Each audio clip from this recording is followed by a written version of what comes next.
just announced a huge drug bust where drugs crossed into the U.S. from Mexico and made their way into North Georgia. It began with a truck loaded to the brim with fresh cucumbers, enough to feed a small town. But beneath the produce lay a deadly secret. Yeah, baby! There's a lot of this one's gonna be big. Enough dangerous cargo to wipe out an entire city.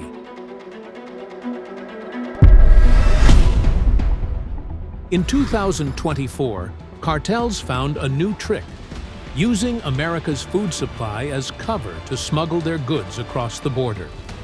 Everything went according to plan until 10 United States Marines arrived, trained to stop chaos before it spread.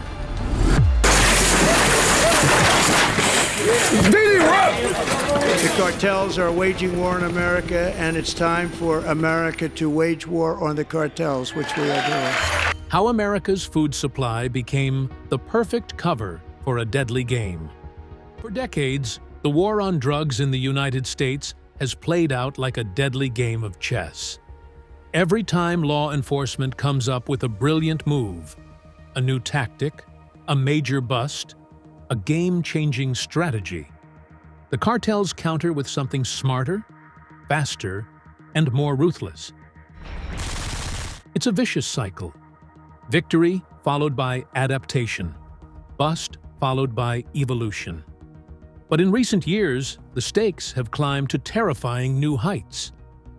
In 2024, as families across America buried their loved ones, 80,000 people lost their lives to drug overdoses. That's the population of an entire small city, wiped out in just 12 months. And while mothers and fathers wept, a Tampa Bay mother's pain as she tells us about losing her son to a drug overdose, the cartels weren't slowing down. They were innovating, turning tragedy into opportunity.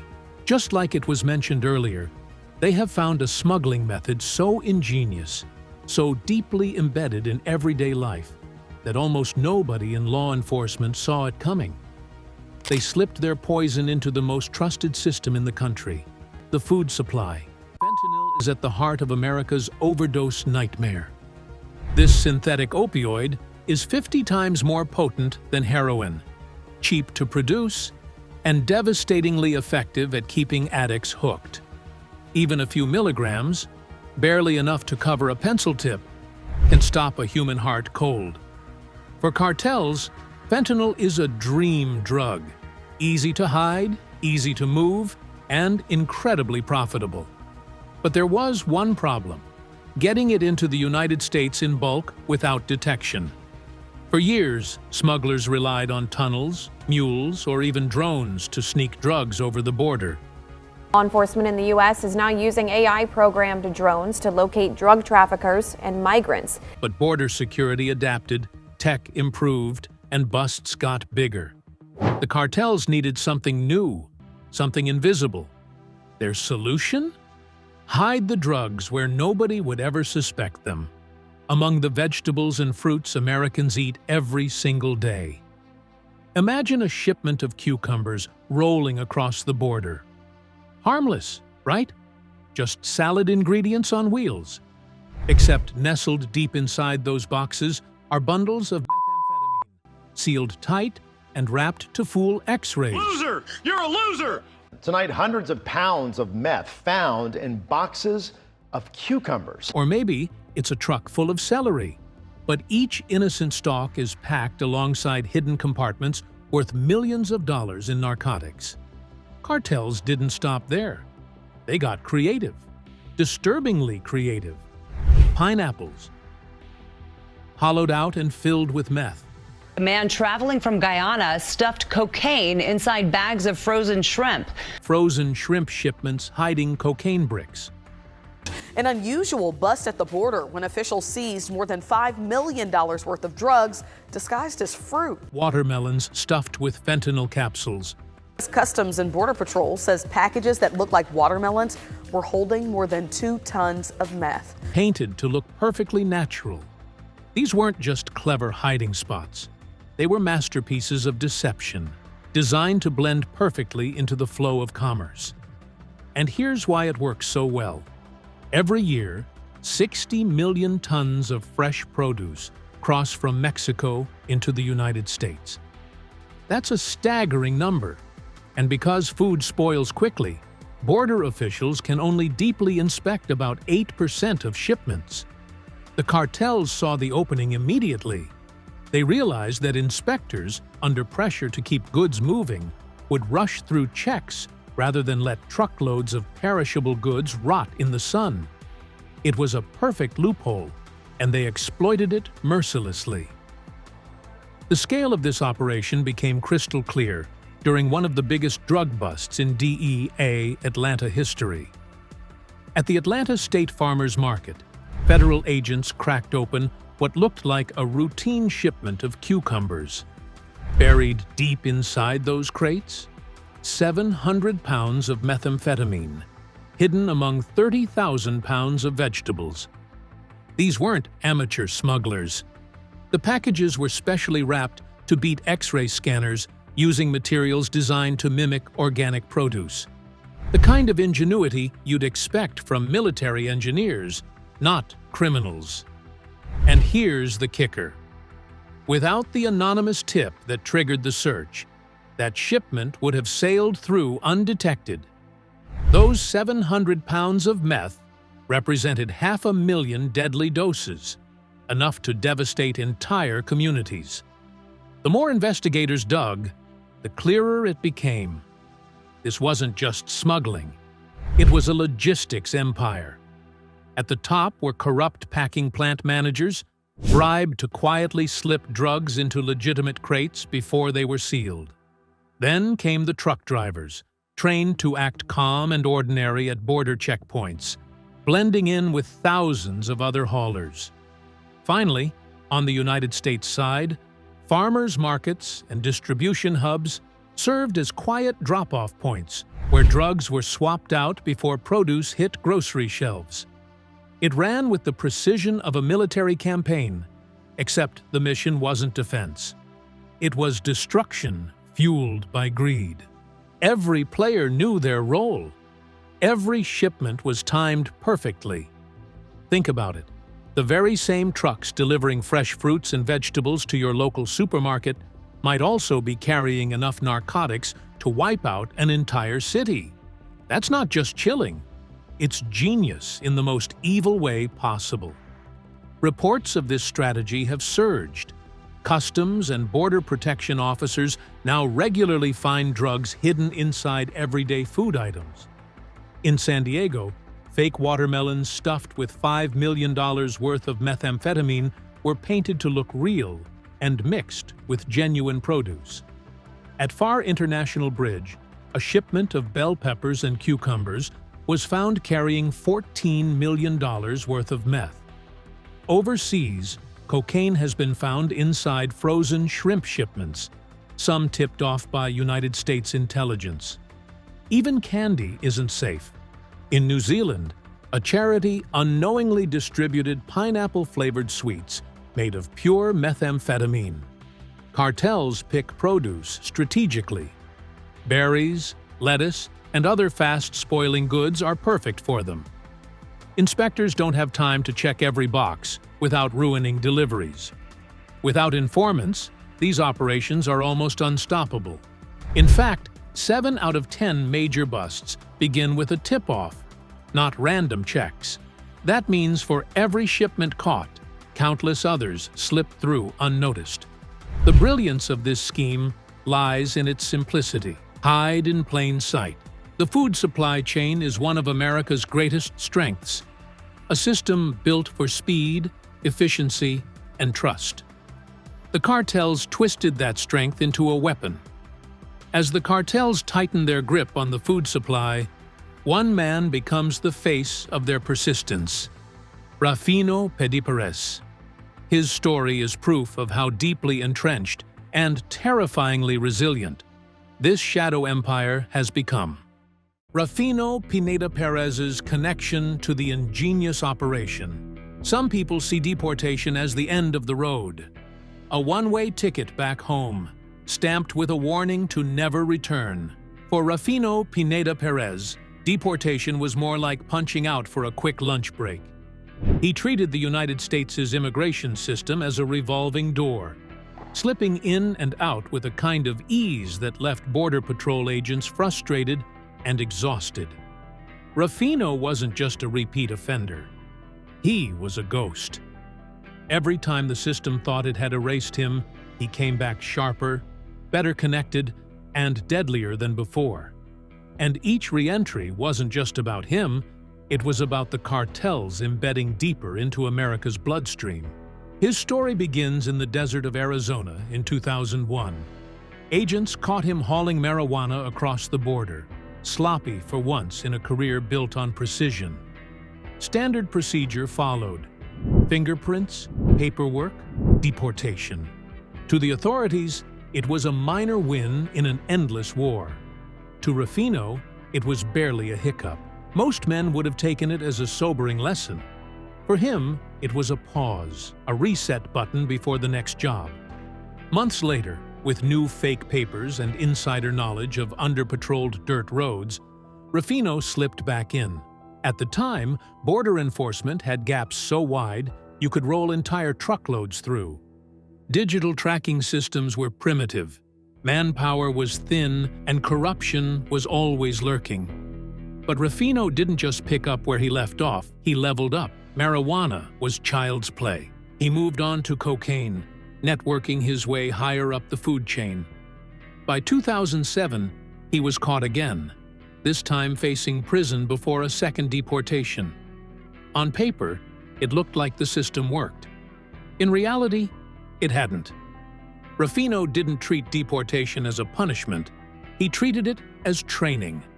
Every run sharpened his instincts and every arrest refined his tactics.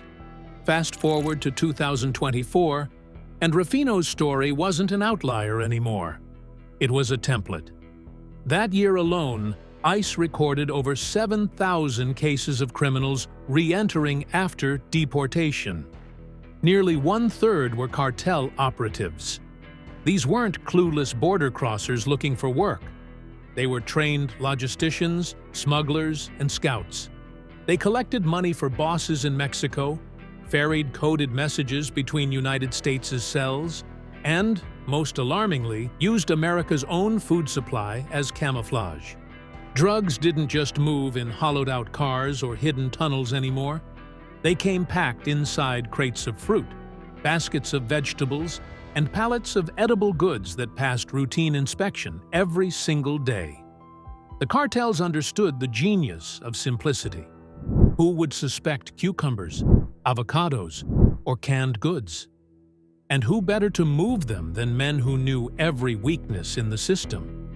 We seized over 1,000 boxes containing cucumbers, and majority of those boxes contain methamphetamine concealed within the four corners of the boxes in small rectangular shapes, as you see on the table today. Rufino was one of them. By the time he slipped back in a third time, he was invisible. He settled quietly in Georgia, keeping low until the next big job. That came in the summer of 2025. A truck packed with 700 pounds of meth, carefully hidden inside boxes of cucumbers. The driver of the rig was Andres Jasso Jr., another trusted cartel operative. Rufino wasn't at the wheel, he was smarter than that. He drove ahead in a separate vehicle, scouting like military recon, checking for checkpoints and patrol units. The entire shipment would have made it undetected if not for a rare insider tip that led to the bust. By 2025, Homeland Security confirmed a chilling reality. 1 in 4 drug-related arrests involved individuals who had already been deported at least once. These weren't accidental re-entrants. They were men like Rufino and Andres, repeat infiltrators with training, discipline, and cartel money behind them. Every deportation only sharpened their craft. The first trip taught Rufino patrol schedules. The second taught him routes to avoid. By the third, he was almost untouchable. Deportation wasn't deterrence, it was graduate school, and he wasn't alone. Authorities have tied similar fruit and produce smuggling operations to larger cartel structures, likely backed by factions of the Sinaloa cartel and Jalisco New Generation cartel. From cucumbers in Georgia to avocados in California and even candy shipments in Texas, the message is clear. The cartels have weaponized America's food chain. As one border official put it bluntly, we deport one man and the cartels bring him right back. Money's no problem. Smugglers are everywhere. Corruption? Don't even get me started. The cartels don't just treat deportees like criminals, they treat them like soldiers. Their returns are planned like military missions. Their routes are scouted and secured. Their objectives are clear: move the product, expand the network, and avoid detection. Despite their ingenious covers, the cartels must have learned that the United States won't back down either. Operation Celery, the Atlanta farmers market bust. Celery. It's one of those vegetables most people don't think twice about. Crunchy, stringy, usually relegated to soups, salads, or a forgotten stick on a plate of hot wings. But in August 2024, celery became the cover story for one of the largest methamphetamine busts in Atlanta's history. A hub for the cartels. All the Mexican cartels operate here in Atlanta for the same reasons businesses do. Great transportation routes. There's money here and there's a population they can blend in and be seen and be able to live within. So, not a back alley, not a hidden warehouse, but the Atlanta State Farmers Market in Forest Park, Georgia. A massive hub where truckloads of fresh produce from across the country and beyond roll in every single day. It's the kind of place where crates of onions, peppers, and, yes, celery change hands before finding their way to grocery stores. On August 8th, though, it became the backdrop for a cartel gamble that went terribly wrong. Like most major busts, this one didn't happen by chance. Federal agents with the DEA Atlanta Division had been working off intelligence. Bits of chatter, irregular shipping manifests, perhaps even a confidential informant whispering about a suspicious load headed north. What they knew was enough. A truck carrying produce was en route from Mexico, and something about this shipment didn't add up. Working with Georgia's Department of Agriculture Law Enforcement Unit, agents planned to intercept the truck the moment it arrived at the sprawling market. Think about that for a second. A produce truck parked between others full of lettuce, peaches, and squash, blending perfectly into the background. To the untrained eye, it was business as usual. But for the DEA team, it was a waiting game, knowing that hidden among thousands of pounds of vegetables was something far deadlier than vitamins and fiber. When the truck was finally inspected, the deception unraveled.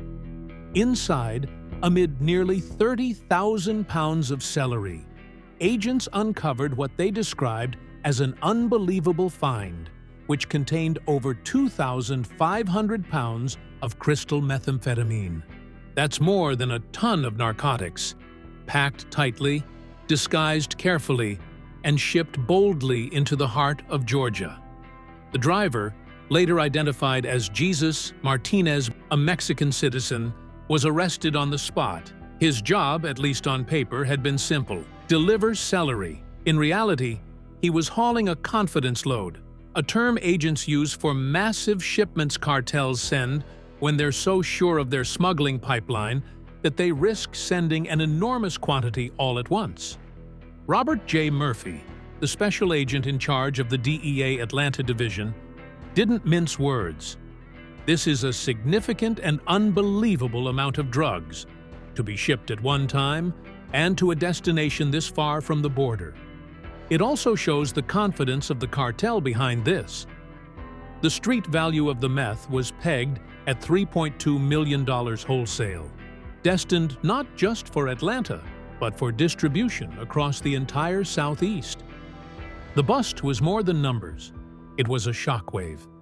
For years, Atlanta had been seen as a distribution hub, a crossroads where narcotics moved quietly through the interstate web. But this seizure made it clear, the cartels weren't just testing the waters here. They had established roots. And here's where things got unusual. Standing alongside the DEA at the press conference wasn't just another law enforcement agency. It was Georgia's Agriculture Commissioner, Tyler Harper. Why agriculture? Harper put it bluntly by saying, "Crime is like water, and just like water, it always looks for the easiest path to go to find its way through." Celery, with its bulky crates and layers of packaging, was the perfect camouflage. Harper also confirmed what many were wondering. The celery was destroyed. Because it had been in close contact with narcotics, it was deemed unsafe for consumption. No restaurant, no supermarket, no dinner table would ever see those stalks. Since this cartel is very confident in what they've been doing to send this much at one time, it suggests how powerful and how big this cartel is, and obviously needs our attention further. That confidence, though, backfired. What was meant to saturate markets across the South instead became evidence locked in federal custody. This wasn't just Atlanta's problem. It was America's. The bust underscored how far from the border drugs can travel before being intercepted, and how food supply chains have become convenient Trojan horses. The DEA emphasized that their top operational priority remains dismantling the Mexican cartels fueling America's drug crisis, and cases like Operation Celery are a reminder that those cartels don't operate in the shadows. They operate in plain sight. As for Martinez, his arrest was just the beginning. Federal agents began tracing the shipment back to its origins, likely a Mexican packing facility where legitimate produce and illicit cargo were blended into one load. The trail could lead to logistics coordinators, corrupt shippers, and eventually, cartel handlers. For Georgia, the bust was a wake-up call. The state's agriculture industry, vital to its economy, had been exploited. Harper pledged that his department's law enforcement division would keep working with federal, state, and local partners. Celery may be boring on the plate, but in 2024, it became the centerpiece of one of the most dramatic chapters in Atlanta's fight against the cartels. But the cartels have found a way that's far more sophisticated than celery alone. Operation Watermelon, Otay Mesa, San Diego. If you've ever stopped by a roadside stand in the summer and picked up a watermelon, you know the feeling. Sweet, harmless, refreshing. But for United States Customs and Border Protection officers working at the Otay Mesa commercial facility in San Diego, it brought a different kind of harvest. Thousands of pounds of crystal meth, wrapped to look like watermelons and stacked neatly inside a truck on the same month of August 2024 that the celery bust happened. Well, whoever was tipping them off must be really hard at work during this period. This wasn't a TV show. It wasn't a training exercise. It was real life. And it was one of the most audacious smuggling attempts ever seen at this border crossing. On August 16th, a 29-year-old man rolled up to the Otay Mesa port of entry driving a commercial tractor trailer. On paper, his cargo was simple: watermelons. No different from hundreds of other shipments coming through the same lanes that day.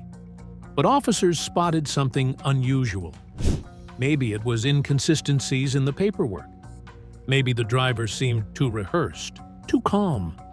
Whatever the reason, he and his truck were flagged for secondary inspection, the part of the process smugglers dread. This is where CBP layers its tools: giant X-ray machines that can see inside a trailer, trained canine units that can sniff out narcotics even under heavy masking agents, and most importantly, officers who trust their instincts. Sure enough, anomalies appeared on the scans. The density of the fruit wasn't right. The dogs confirmed suspicion. The trailer was ordered unloaded. When inspectors cracked open the shipment, what they found was surreal. Over 1,200 bundles of methamphetamine, carefully shaped, wrapped in green paper, and stacked to mimic actual watermelons. Each fruit was convincing enough at a glance to pass as part of the load. But once cut open, the ruse collapsed. The total weight was nearly 5,000 pounds of pure meth. Estimated street value? More than $5 million. For cartels, this wasn't just about moving drugs. It was about creating a disguise so outrageous it felt almost untouchable. After all, who would question a truckload of watermelons in August? This seizure wasn't random. It was part of Operation Apollo, a multi-agency crackdown launched in October 2023 to target fentanyl and meth smuggling across Southern California. By April 2024, the operation had expanded into Arizona, tightening scrutiny on key border corridors. The watermelon bust came just days after another haul at the very same port, with over 600 pounds of meth hidden inside crates of celery, worth nearly $800,000. Two different vegetables. Two completely different disguises. Same facility. Same cartel fingerprints. It was clear. Cartels were probing CBP's defenses, testing which disguises might slip through while using Otay Mesa as a major funnel point. The driver of the watermelon truck was immediately taken into custody and turned over to Homeland Security investigations. His name wasn't released publicly, which is typical in ongoing cases, especially when investigators are trying to map out the entire network behind a single driver. Smugglers like him are rarely masterminds. More often, they're low-level operatives promised cash or coerced into runs. But the truck, the drugs, and the evidence all told a bigger story. CBP officers seized the vehicle and passed the intelligence up the chain. Mexican law enforcement was looped in. Joint investigations like these are critical because the drugs don't start at the border. They start deep inside cartel-controlled territories, where food shipments are tampered with long before they roll north. What made this bust stand out wasn't just the sheer weight of the meth. It was the sophistication of the disguise. Instead of hollowing out actual fruit, a tactic seen with pineapples and avocados, cartels went one step further. They created counterfeit watermelons. This was more than smuggling. It was deception elevated to an art form. The bundles were painted and wrapped to look like melons, designed to blend into a legitimate shipment. It was a chilling reminder of how much effort cartels pour into innovation. Port Director Rosa Hernandez praised her officers for spotting the ruse, stating, "As drug cartels continue to evolve their smuggling techniques, we will continue finding new and better ways to prevent these dangerous drugs and other contraband from entering the country." Her words weren't just PR. They captured the essence of the fight, a cat-and-mouse game where each side constantly upgrades its playbook. Otay Mesa isn't just another port. It's one of the busiest commercial border facilities in the country. Each year, millions of cargo trucks cross through, carrying everything from electronics to produce. The volume is staggering. And that's exactly what makes it so tempting for smugglers. If even a fraction of shipments are inspected, the odds favor the cartels. They only need a handful of successful runs to make fortunes. For law enforcement, one missed truck can mean thousands of lives ruined. That's the scale of pressure officers face daily. When you place Operation Watermelon alongside other recent busts, the celery truck earlier that month, you see a pattern. Produce as camouflage isn't a gimmick. It's a full-blown strategy. Cartels are effectively weaponizing the food chain. And every officer at the border has to play detective, knowing that one missed clue could let millions in deadly drugs slip through. Operation Watermelon ended in victory. Meth off the streets, a smuggler in custody, and another reminder that cartels will stop at nothing, and they didn't stop. Operation Pepper and Papaya, Far International Bridge, Far, Texas.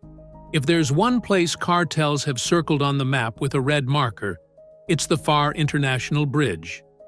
Stretching across the Rio Grande and funneling more produce into the United States than any other crossing, this bridge isn't just busy. It's a lifeline. Every day, thousands of trucks line up, hauling tomatoes, peppers, avocados, papayas, everything you'd expect to see on a grocery store shelf. But every once in a while, those trucks carry something else, something designed to kill. This happened about a year after the celery and the watermelon saga. On a steamy afternoon on July 6, 2025, officers at FAR were just doing their routine job when they stopped a random harmless-looking truck. On the outside, it looked innocent enough. A commercial tractor trailer stacked with crates of papayas. Mexico grows them by the ton, and shipments like this roll across the bridge daily, without incident. But one officer thought something seemed off. Whether it was a gut feeling or just protocol, the trailer was referred to secondary inspection. That single decision would stop more than $23 million worth of methamphetamine from hitting American streets. Inside the inspection bay, CBP officers used non-intrusive inspection technology, basically X-ray scanning for big rigs, and paired it with an old-school weapon, a trained K9 unit. The dog sniffed, scratched, and sat down, signaling something wasn't right. That's when agents went hands-on. They unloaded crates, cracked open boxes, and cut into packages. What they pulled out wasn't fruit. It was 384 tightly wrapped bundles of meth, weighing over 2,571 pounds. Think about that number for a second. 2,500 pounds. If it's broken down into doses, that's millions of hits, millions of chances for overdose, millions of dollars straight into cartel pockets. And it was all hiding under the skin of everyday produce. Port Director Carlos Rodriguez summed it up bluntly. This massive methamphetamine seizure reflects the dangerous reality of the drug threat our officers face every day, and the effective utilization of experience and technology to zero in and take down these loads. For him and his team, this wasn't just a lucky break. It was proof the system worked. The tech flagged the load, the dog confirmed suspicion, and the officers had the persistence to dig deeper. The bust made headlines nationwide, but here's the kicker. It wasn't the first time cartels had used FAR to run this exact play. FAR isn't just busy, it's strategic. It's the single busiest land port for fruits and vegetables entering the United States.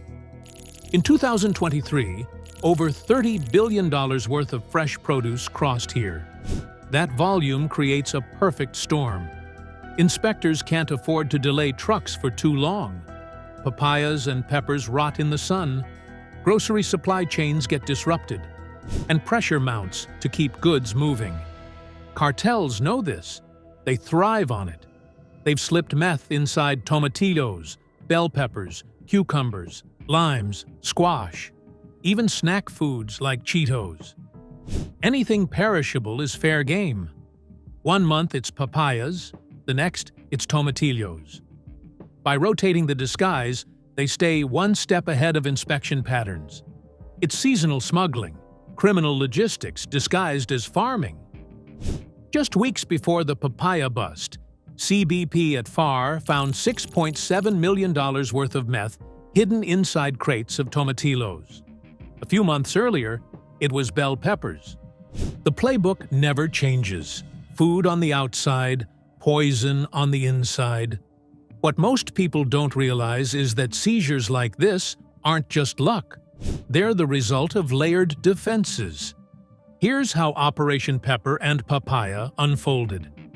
It all began when an officer flagged a papaya truck for secondary inspection. The trigger could have been anything: a random selection, paperwork that didn't quite line up, or even subtle behavioral cues from the driver. Once pulled aside, the truck was subjected to non-intrusive scanning. Massive X-ray machines rolled over the vehicle, capable of detecting density differences that the naked eye would miss. Fruit gives off one pattern, but tightly packed narcotics tell a very different story.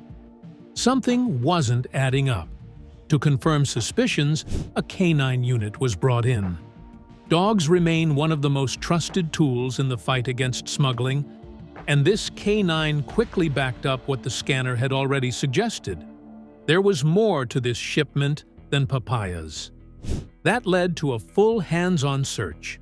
Officers began unloading crates, carefully peeling back layers of packaging meant to outsmart both technology and dogs. But even the most elaborate disguises couldn't hold up under determined scrutiny, and soon the hidden stash of meth was uncovered. At that point, the seizure became official. Both the narcotics and the tractor-trailer were taken into custody.